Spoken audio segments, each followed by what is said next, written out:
Okay,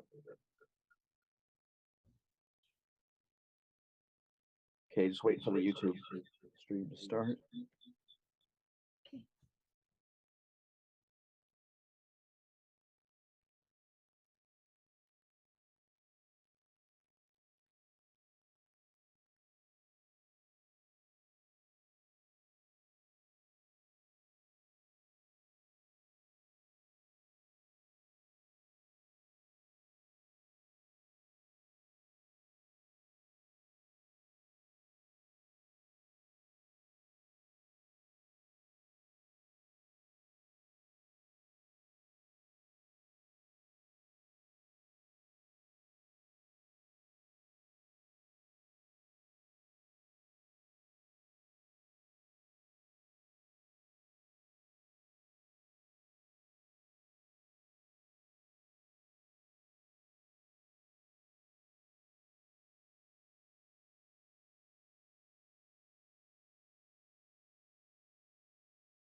We'll call the meeting to order since I'm at 6:04 p.m.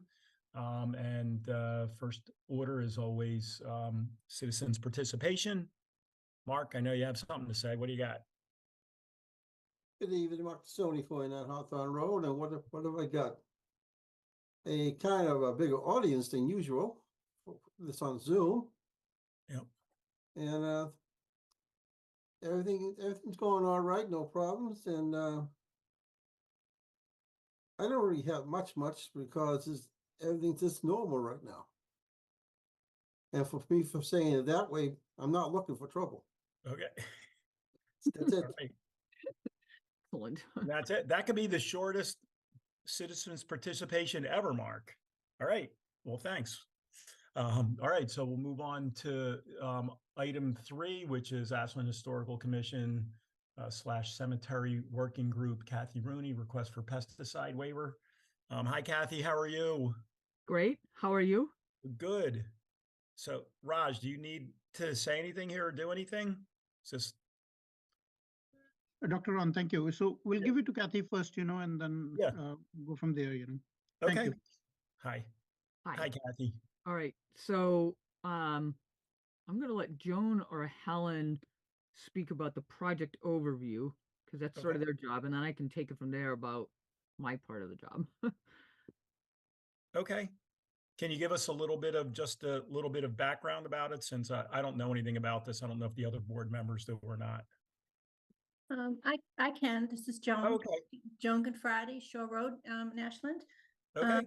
I'm on the Historical Commission and the Cemetery Working Group. And I work with Helen. Helen Nicole is lead on the working group. She's on, but I'm not sure.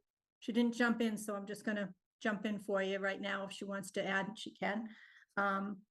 But as you know, this cemetery was formerly known as the Village Burial Ground. It's significant for its association with the settlement of Unionville, later the town center of Ashland. It was Ashland's principal burial ground prior to the dedication of Wildwood Cemetery in 1870. The earliest burial here is in 1828. And clearly the Cemetery Working Group and the Ashland Historical Society feel that the cemetery deserves, and the people that are buried there deserve the respect, deserve some respect. And there are soldiers there that don't get the flags on, etc. So the back northeast section has become overgrown with invasive plants and trees covering graves and damaging stones. Many of the gravestones have been damaged and broken through the decades, and the stones are covered in leech and mold and fungi, I believe is the way you say it. Yes. So Kathy has been kind enough to offer to help us with the herbicide treatment of the invasive plants. We have, I believe Warren Walkup is the gentleman who is also volunteered. We have a big volunteer group also helping us. And Warren Walkup has volunteered to trim down the plants to the stump. And then Kathy, with probably some volunteers that she can train, will treat the stumps And over time, those will, Kathy should probably jump in here because she's I much can better jump in at it here. than I am, so. Okay. All right, Sure. thank you for that. Okay, So,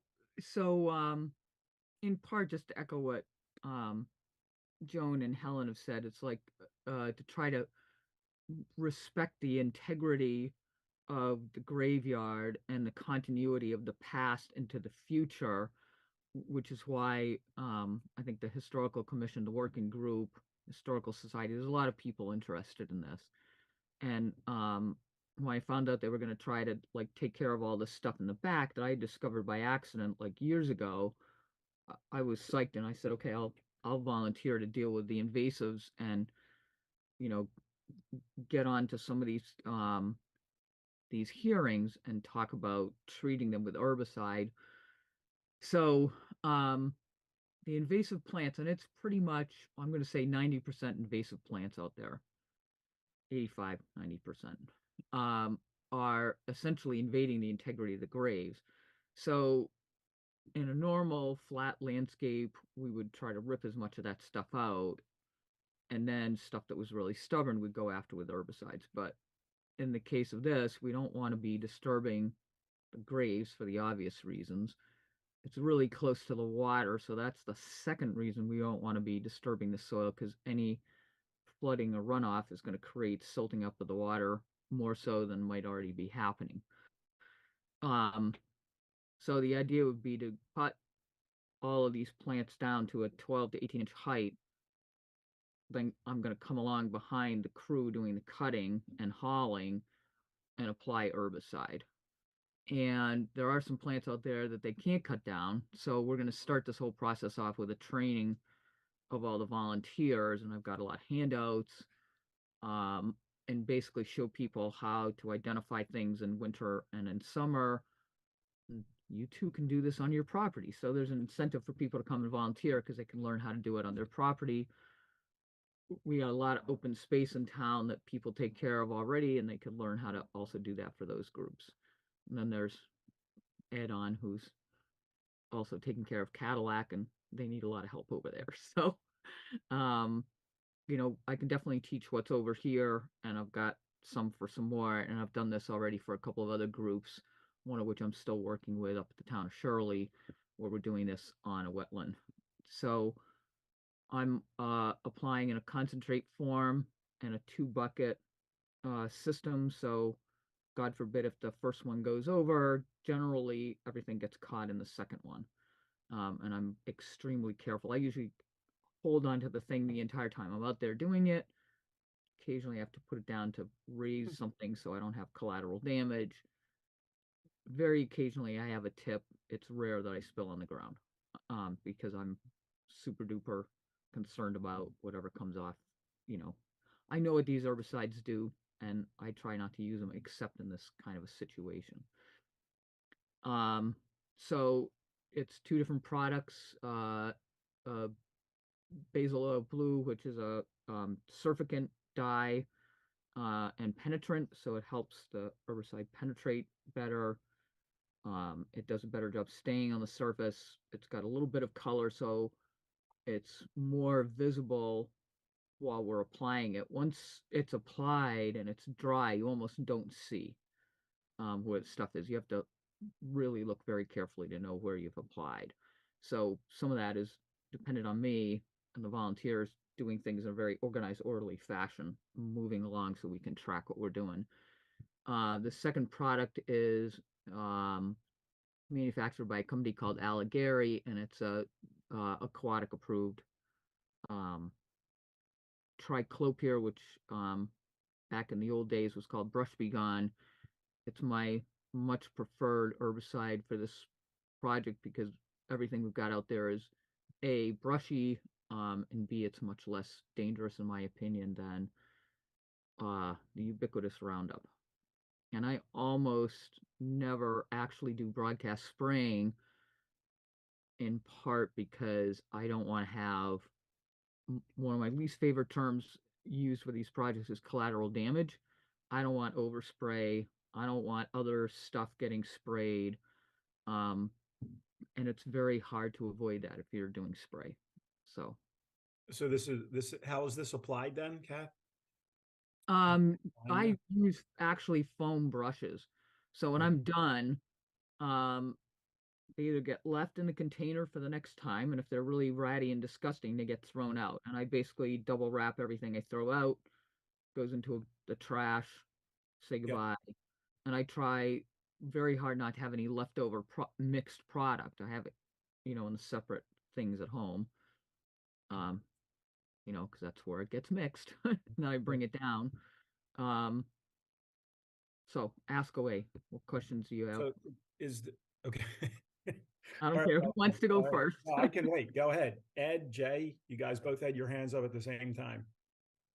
So Kathy, so once this is applied, do we have to, does the area have to be kept clear of people coming in for a certain period of time? I would say definitely till it's dry. So I usually follow the volunteers who are clearing and doing everything else. And they're usually, to be perfectly honest, they're way ahead of me. That's been my experience in all these other projects that I've done with volunteers. So there's no risk, like if kids go in there right after you guys leave for like. I think what we'll do is we can put up some caution tape, just tell people to keep out of that area. Basically, once it's dry, there's not an issue and there's not a runoff issue, but it definitely has to dry. That's the other reason I use the basil oil blue, is because it dries a lot faster. And I also have to be really careful about not applying it when there's dewfall, looking at the weather, knowing that we're not going to have a thunderstorm, but it's going to rain. I mean, I'm pretty OCD about it, basically. I've been caught a couple times by surprise, and I basically, I'm letting my client know, guess what? I'm folding up shop right now. But I try to be very careful not to have that happen. Okay. Thank you. Jay. Hi, Kathy. Nice to meet you. Nice to meet you too. Thanks for coming. So I'm assuming that since you're here at the Board of Health, that this is Ashland property? Yes, actually. Okay. The other question I had was the chemicals themselves. I just did a little quick Google search when we got the documentation, and I didn't see that they were toxicity category 1 or 2. Am I wrong? Well, I'd have to go back and actually look at the labels in the SDS, but they're what's been approved for the wetlands use. And I've actually been using them on upland areas because, they sent me vats of the stuff because that's how I could buy it. And it works. They're not like an organic product, if that's what you're asking me. I'm just asking because I'm wondering if you even need a waiver. I think in the I know Leslie Givens, so she was the person who spearheaded the organics law to begin with. So the answer is, in the spirit of organics, I think I need a waiver. Number one, number two, just so that other people follow the rules. That's one of the reasons we're here, is to make sure we've crossed our T's, dotted our I's. And right. I think that's, I want to be very sure that in the middle of this project, somebody doesn't come running up to us and go, hey, what are you guys doing? Right. Oh. Okay. If I could just jump in, this is Joan again, just quickly. The other reason we need approval is because we received an RDA from the Conservation Commission, and one of the conditions is that we get the approval from the Board of Health. So that's that's one of the main reasons why we're here also. Got it. Thank you. And Dr. J, we do have a regulation, for pesticide, herbicide use, in Ashland. So yes, definitely for triclofor, they're gonna need a waiver. Yeah, I just wondered, Raj, because that specifically says category 1 or 2 chemicals, and I wondered if this was a category 1 or 2 chemical. No, I think it's more than that. I'm sure it is, actually. And Kat, just for me, obviously you're asking for a waiver for something. Is this a wetland? Is it a conservation area? What are you asking for the waiver for? To use the herbicides, because we've got Just to use permission from conservation to do work in the buffer zone. the buffer zone, Um, okay. And I think the bulk of the work is in the buffer zone. There might be a little bit of it that's in the actual wetlands. So back in the day, they built a granite and stone wall. And at the bottom, because it's fallen into such disrepair, and there's all kinds of trees and then invasives growing there, we don't actually know where all the graves are. So that one of the first parts of this project is to actually do, I think it's a ground penetrating radar, and they can, when they do that, they can see the rectangles of where the graves were because of the difference in the soil composition, because some will be more compacted than others. And they can also tell if there's stone pretty close to the surface, which means it just sunk, and the leaves decompose on top after 20 years, and you create your own compost actually that way. So the soil out there is excellent actually in places where some of these graves are down at the bottom of the hill. So we don't actually know how far back we're going. I have seen graves in some of that area that looks really bad, that I got the photographs from Joni and forwarded to you all today. So I'm just guessing we're gonna find more back there. Okay. Right. Ed, who, a lot of people have known, wrote War and Peace as far as any kind of hazardous material and, I do know. including this. I know you have something to say. Please give us Sure. Kathy is very experienced, very professional. Yeah. I read the request letter that she sent, and it was organized, detailed, and complete. I have every confidence in her, and I'm sure the operation will proceed without any problems. Triclopyr is not a category 1 or 2 according to the EPA. It's a 3 and 4, 3 for eye and 4 for dermal. And in my humble opinion, I'm not an attorney. I can't interpret these regulations from a legal standpoint, but I don't think that she would require a waiver because it is not a class 2, 1 or 2. But if she asks for one, I see no reason why not to give it. As long as the triclopyr is used properly, which Kathy is an expert at, then there really is very little risk, especially like she mentioned, once it dries, even to passersby. It's mainly if you get a splash in your eye, it could have a problem. But so that's all I was here to testify for. All right. Well, thank you for that. Sure. You, Ed. Dave, have anything? Any questions? No, they've all been covered, except maybe for the last one, which is, do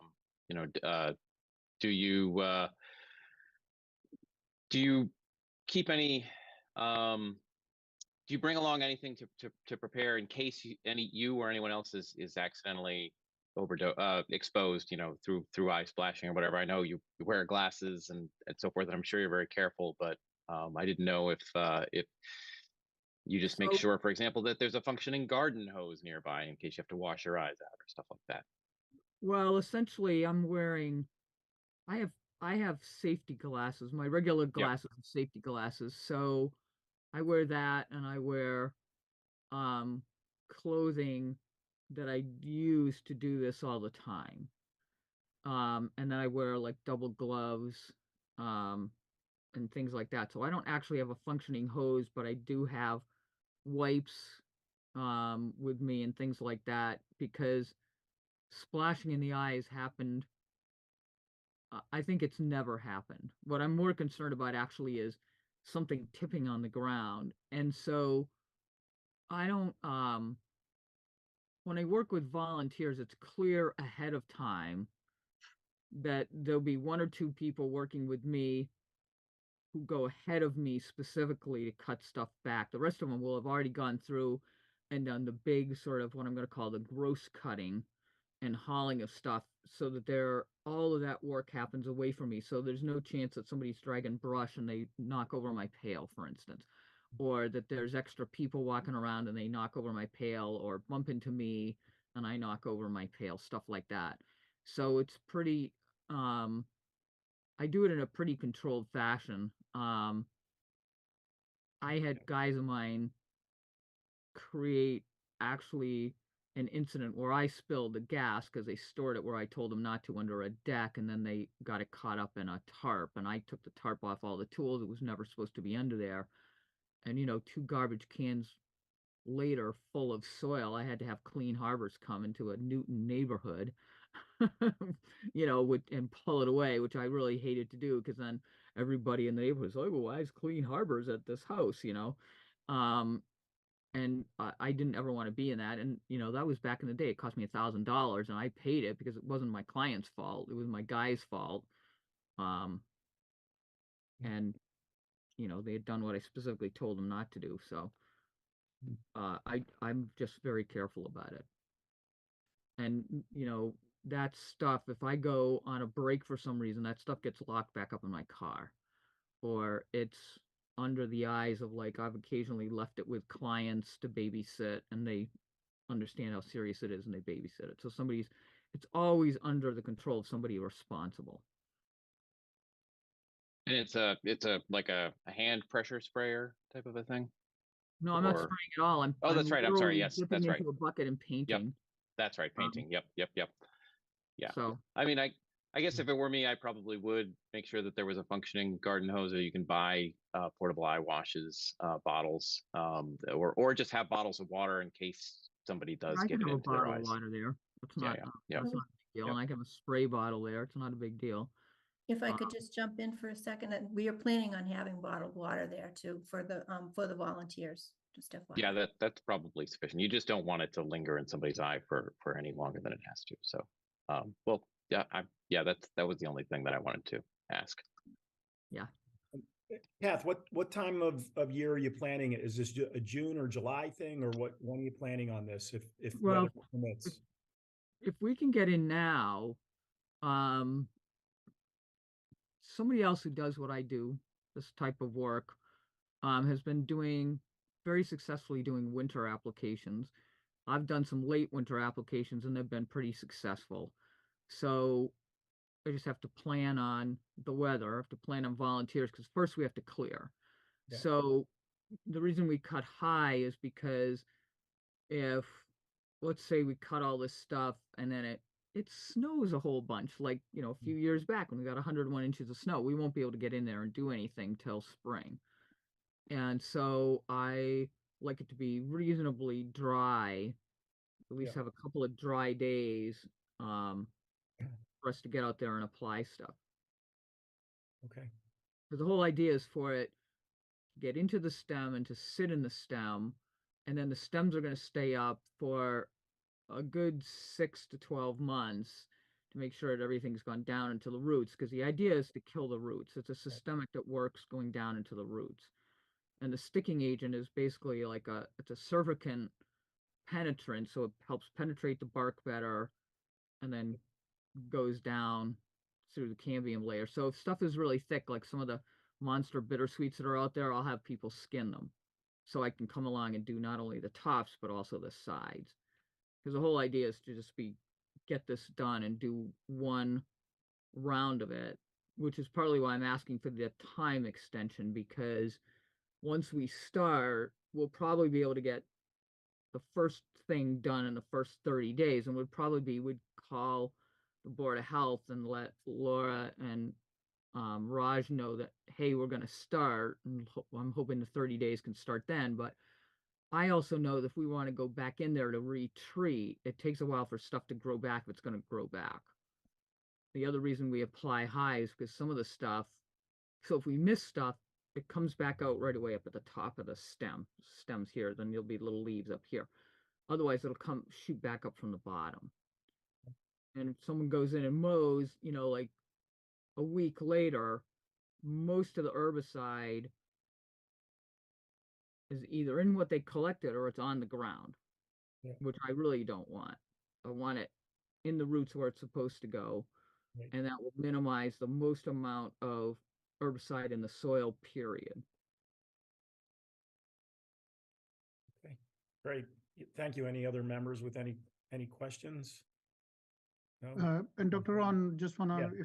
if with your permission, I discussed this with Kathy, how it's written in the regulation that the waiver can be written for 1 month and then can be extended up to 6 more months, with a vote from the board, So however if we want to grant the permit, or the waiver, that's how it's written in the regulation. Just want to bring it out there. So I have a question. When this work gets done on conservation lands in other places, they give you an RDA that's for like 3 months. 3 years, excuse me, because they expect that you'll have to come back. So I'm wondering what would happen if we get the 1 month, we get the 6 months, and then we have to come back and ask again. Because I'm concerned about that, because I expect that based on the amount of invasive material out there and how thick it is, that we're not going to get it all, even with a first and second treatment. We're going to have to go back and do some more. In the far future, I expect all that we'll have to do is pull seedlings, because we will have gotten the big mass of it out, and then it's whatever's in the soil seed bank, which can be for years, plus whatever our pals, the birds, deposit for us with a nice dollop of fertilizer.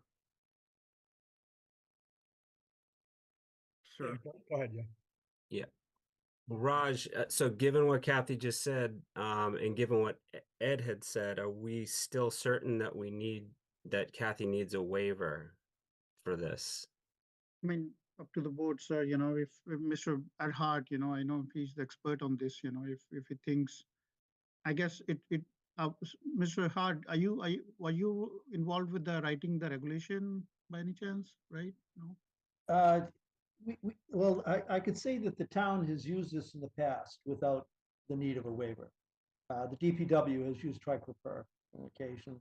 A few years ago, the Forest Committee used it on poison ivy. And the same question came up. I think I talked to you, Raj, for the Forest Committee a while Absolutely, ago. yes. Yeah. Mhm. And, we determined that because it was not a class 1 and 2 substance, that it could be safely used. And that's the main thing. And there was a question also, that would only pertains to town property.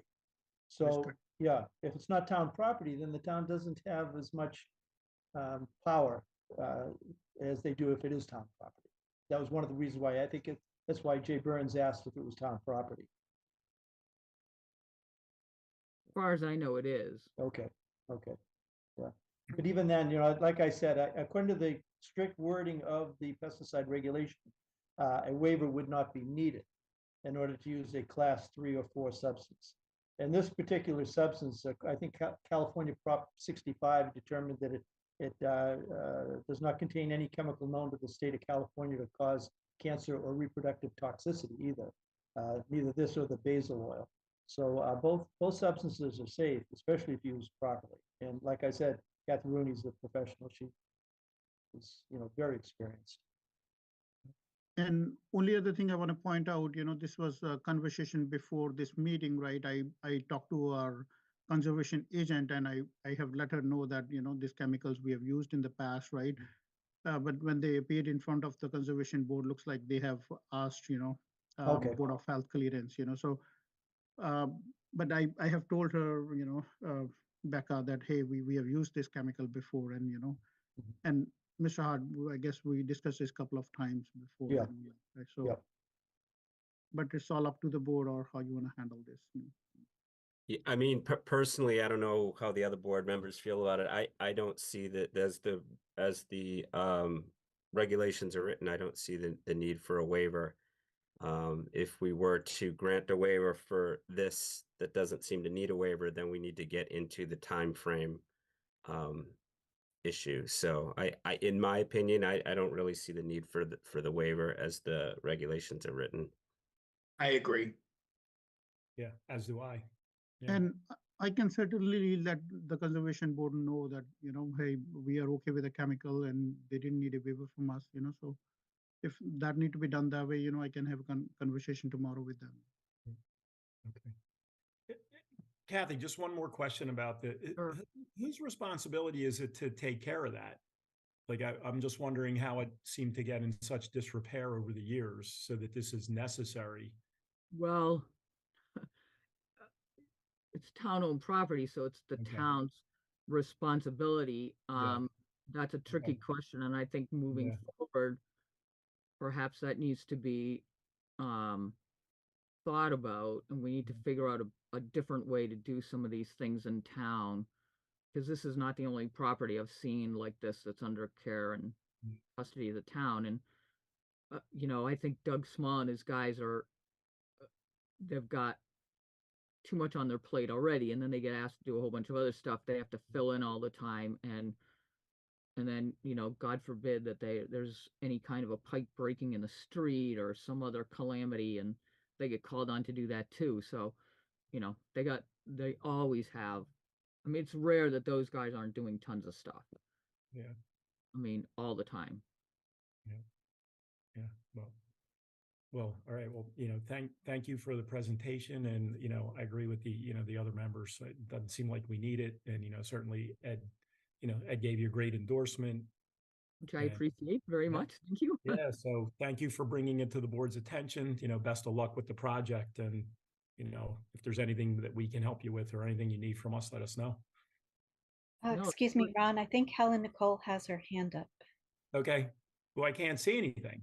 Oh, it was just. I don't see. I don't now. see. I don't have any video. I only We have need a vote from you all. There you go. Go ahead. yeah. Go ahead, Ellen. Sorry. Yeah, no, I did have my hand up, but I Okay. basically just was going to say, and then Kathy kind of covered it all. So it is Yeah. municipal property. I've met with Okay. the DPW, I've met with the town manager. Yeah. Basically they go in and they mow, and that's about it. They don't really have the time to really properly, maintain, Yeah. the property, which is an issue actually. But we're hoping that once we get the whole thing cleaned up and somewhat restored, that we can, if not change that, at least maybe make some sort of oversight. The Historic Commission, the Historic Society, and the working group would have some sort of oversight, and hopefully in the future we'd like to work out a long-term maintenance plan for it, but we still have to work with the town and see how that goes. No, I completely understand. Yeah. Okay. All right. Great. All right. All right. Well, thank you for coming. We appreciate it, and you'll let us know if there's anything else we can do. Thank you for a good discussion. Does this need a vote? Yeah. Does this need a Well, vote? we from you all? decided we don't think we need a waiver for it, so you're good to go. But yeah. Thank you so we're all much. I set. appreciate it, Yeah. guys. Okay. Sure. Thank you. Okay.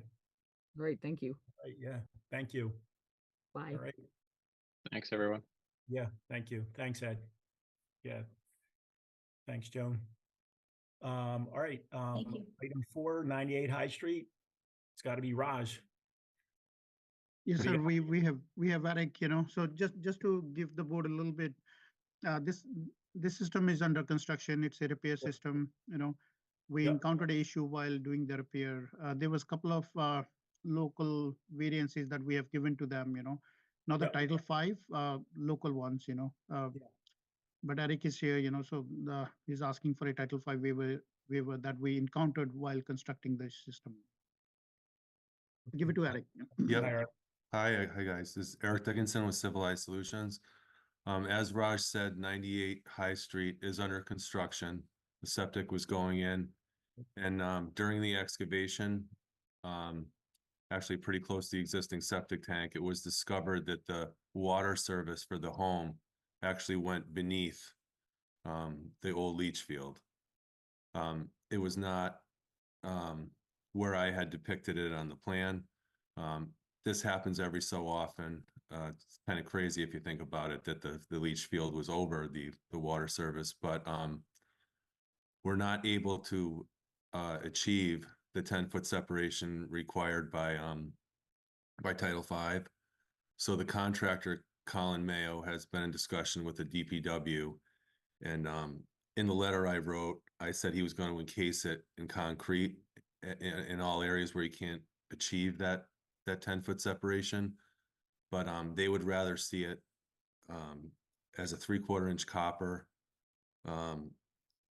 And in all areas where it's not, it can't achieve the 10-foot separation, to be placed inside of a ductile iron pipe 15 feet beyond all the areas where you know what I mean, where it can't reach beyond the 10-foot separation.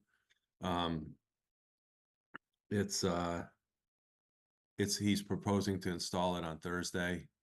The DPW will be out there. So I'm looking for a variance from section 310 CMR 15405G, which allows the separation to be less than 10 feet between a soil absorption system and a water service pressurized. Raj, anything you need to say? No, sir, we're good to go. I mean, we don't have any option, you know, given this is a repair, you know, so. Sure. But I've been there multiple times, you know, maybe 3-4 times already working with Eric and Mr. Mayo, you know, so Yeah. we should grant them this. You know. Okay.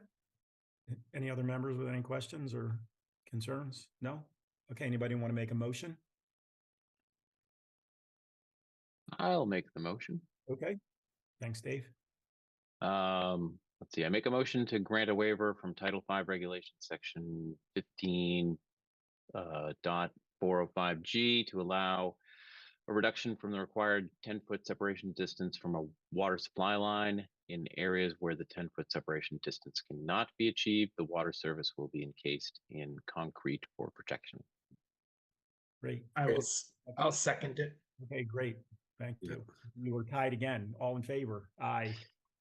Aye. Okay, thank you. Great. Thanks, Eric. Okay, have a good night, guys. Thank you too. Thank you. Okay. All right. And Raj, thanks for your update today. You know, I love that idea. So Raj had told me earlier in the day that we were kind of putting this out on social media to the town. So I don't know, apparently we can all make, you know, nominations then, and Raj thought it would be better that we maybe wait till our next meeting, and, you know, that way we'll be able to, you know, bring forth some nominees and then, you know, either make a vote that night, or I would assume make a vote, you know, that night. Is that correct, Raj? Did I get that right? That is right. So we did get a couple of nominations already. Okay. So, but what happened, it went to Mr. Manager's newsletter on Friday, Okay. but didn't go out in social media. So it went to social media today, you know. Okay. And I know we got a couple of nominations already, but we thought, like, you know, given went to social media today, we give residents a little bit of time, you know, to just send more entries if there are any, you know. So it's just the timing factor, you know, because it went to the newsletter Friday, but then went to social media today, you know. So we just thought we would give it a little bit time. But we have a couple of nominations already, as you are aware. Yeah, we have plenty of time still. So, okay. All right. That's great. Anybody with any questions? No? Hi, Barbara. How are you? Okay. Hi, so Great. Yeah. Good. All right. Jay, you're up. Ram Clinic. Thanks, Anything Ron. The only thing I have to report is that we had our kickoff meeting with Ram last Tuesday, and we have the official go-ahead to begin the planning.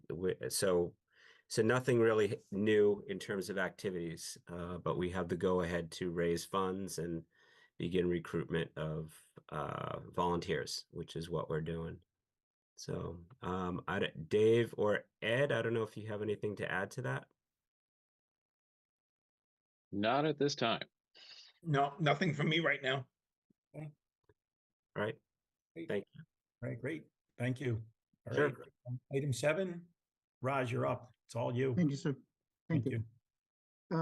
Easy Convenience, 69 Pond Street. We have a ownership change going on there. I mentioned it to board last week, you know, last meeting, you know, we had a couple of pending items at this location.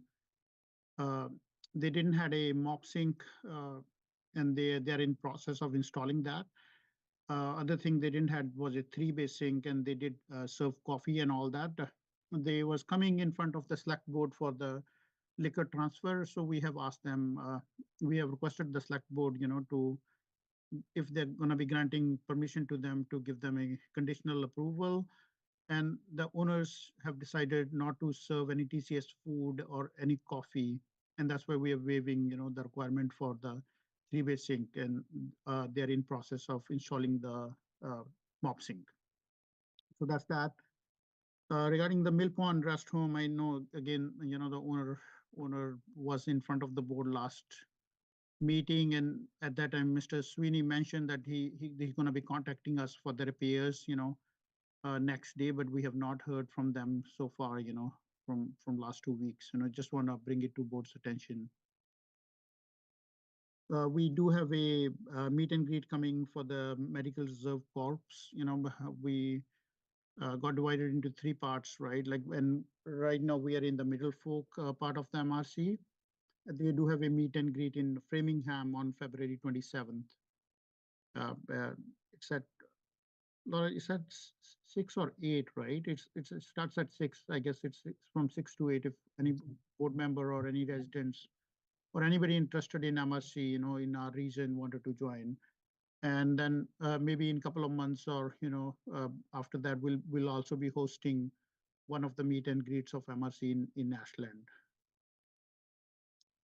Housing cases, Chestnut Place apartment, I do see improvements with their dumpster and all that.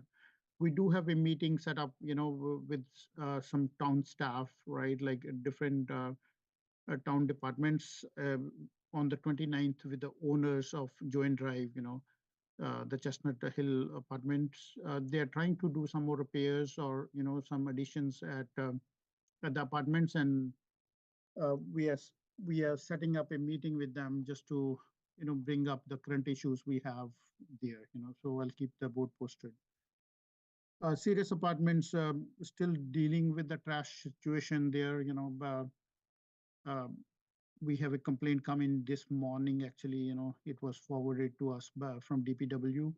So multiple complaints at this time. I have 4 citations to them worth $900 for non-maintenance of their trash, from last month, but still not in control. I did speak with the manager. She was not happy with the citations, but whenever I go, there is trash out there. Last time I saw diapers there, that was just in the open. So not very good picture, but we're still working with them, to get this under control, but multiple complaints on trash. 137 Pond Street, the town from our Human Services Department, we have provided the occupants from there, 2 weeks of more support, for their stay at the Monticello. This was provided through the emergency fund, and it's still with the AG's office. Any more updates, I'll keep the board posted. 120 213 Trailside. This is another housing case that was dealing. I have 2 citations out on this property, and it seems, I have communication from the court, Worcester Housing Court, that there was a case going on, eviction order for the occupant who have complained, and that he have agreed to vacate the place end of February, and the owner have committed to do the repairs after that. So that's with 213 Trailside. Hey, Raj, is there anything else, any other information you can provide about what's going on there, unless I missed it in a Sure. previous communication? 213 Trailside, so are we talking about 213 Trailside, right? Yeah. Correct? So, Yeah. This was a housing complaint, I've had multiple housing issues. I guess it was a month and a half, when complaint came, we did the inspection and issued the order letter, right? Didn't have a response. We issued first citation. There was some repairs done. We was in contact with the plumbing company, who was acting as a general contractor for the owner. And then there was like a 2 weeks gap. We didn't hear anything, so I have to issue another citation. But then the owner called me, that we have communication from them that, it was in court, there was uh, some matter that they had, going on about the eviction of the occupant, and they have actually, the occupant have agreed to vacate the place, that's what I have in writing in, some other issues, that we don't know, but so he's saying they'll have the other repairs done once the occupant leaves. Got it. Yeah. So we talked about this. Right, sir, yes. Oh, yeah. I'm sorry. It was on the last meeting as well, but yeah, Exactly, just wanted okay. to keep the board posted. Got it. Thanks. Thank you. Disease investigations, from last time we picked up another salmonella case, so that was part of the same. I don't know if I said that to the board last time, but so we had 2 confirmed salmonella out of the outbreak that we had, from a neighboring town, 13 total cases, that they had at the restaurant for salmonella. And we had one more TB case that we picked up last month. It seems, the blood work for TB have come out negative, so hopefully we won't have that much work to do the TB investigation or follow up. Usually it takes like 6 to 8 months for us, or even more. A lot of work, to follow up on a TB case sometimes. Hey, Raj, sorry again. Please. No, please, The please. the salmonella cases, did you say 13? So yes, Wow. the city where they had, the outbreak, had total 13 cases, but 2 of the Ashland residents also ate there, that's why they had salmonella. Okay, because I remember 2 when we discussed it last. And maybe I was just thinking of the 2 from Ashland, but I think that Right, so might have 2 been- Ashland cases, Yeah, wow. Yeah. Thanks. COVID flu clinic, last clinic with the pharmacy, Sherburne Pioneer Pharmacy, it's on 27th February. And the routine, the childhood vaccine clinic, we have weekly, we went through the vaccine clinic re-enrollment. Thank you, Dr. Ron, for signing the SOP. It was a kind of You're tedious welcome. process, Thank you, sir. Yeah, anytime. A lot of work, a lot of new requirements from the state, Yeah. So we are re-enrolled for the year with that. Yep. And I attended a couple of meetings with HMCC, that's the Regional Health and Medical Coordinating Coalition. So this is a group of folks, like we from local board of health and then hospitals, MRC members meet together.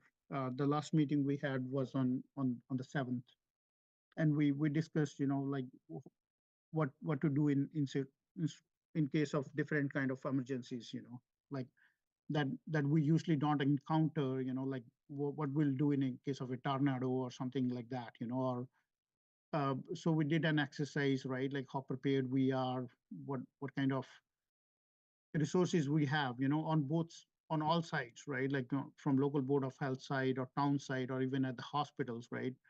How many people we can handle, stuff like that. So very good exercise to be prepared for sort of emergencies, so. I guess that's all I have, I'm open for any more questions. Just a little follow-up. What's your opinion? What's the problem with the Cirrus apartment trash issue? Been talking about that for a long time now. So I'm not getting what is so hard to figure out.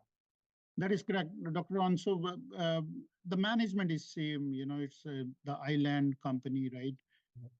But the managers have changed. I guess I have in past maybe 2-3 months, I've seen a couple of new managers, Yeah. So we were discussing at the town side too, that it's definitely going down, given like, the kind of high-end apartments, a lot of complaints, I mean, there's something, and even I had a discussion with Mr. Manager, right? Like we had a discussion in our meetings, we're trying to coordinate a meeting, like where are the lapses, like what's happening. Definitely the manager changes, or I don't know, given the number of apartments. There are like 398 apartments, Yeah. and that was my discussion with the manager. It's like, the kind of revenues they might be bringing. This handling trash should be very easy process, like, like it's, Is it, so it's not the residents, they're just not throwing it everywhere, or I'm still, I don't know why it would take so long to correct this problem.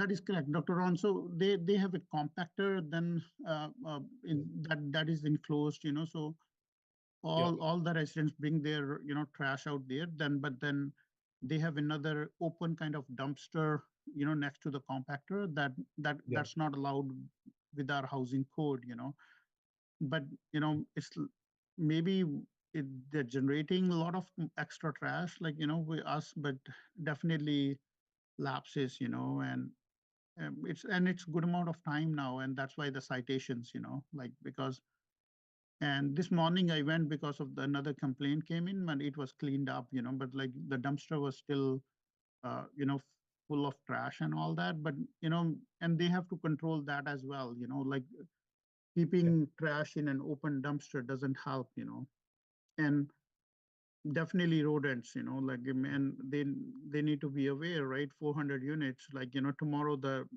rodents are going to be in the units, so if you don't control your trash, and it's like buffet for them, so if you're not going to control them, like it's going to be a more problematic thing for them, so. Okay, well, if you Hopefully think you need hopefully to get it have them in front resolved, of the board, you put them on the agenda if you feel like you need that helpful. Absolutely, sir.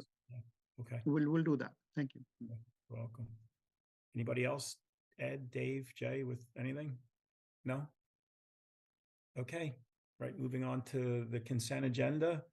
Anybody want to make a motion to approve both of those, the review of the draft meeting minutes for February 6th and the fiscal year 2024 budget reports?